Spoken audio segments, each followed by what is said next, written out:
מלמדים שפה, מעצבים מציאות. בערבוב שבין אי הבנה לפחד, אנחנו מציעים דיוק.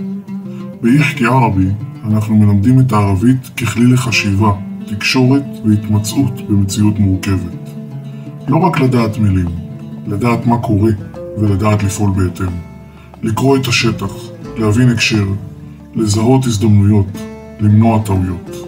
כי מי שמבין, מגיב נכון, ומי שמגיב נכון, יוצר שינוי.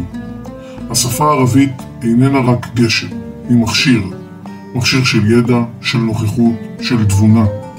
אנחנו מלמדים אותה כדי לחזק את אנשי השטח, את מקבלי ההחלטות, את האנשים שנמצאים בקו התפר שבין עולמות. בכל שיעור, בכל משפט, בכל רגע של הבנה, אנחנו לא רק מעבירים ידע, אנחנו מעצבים מציאות.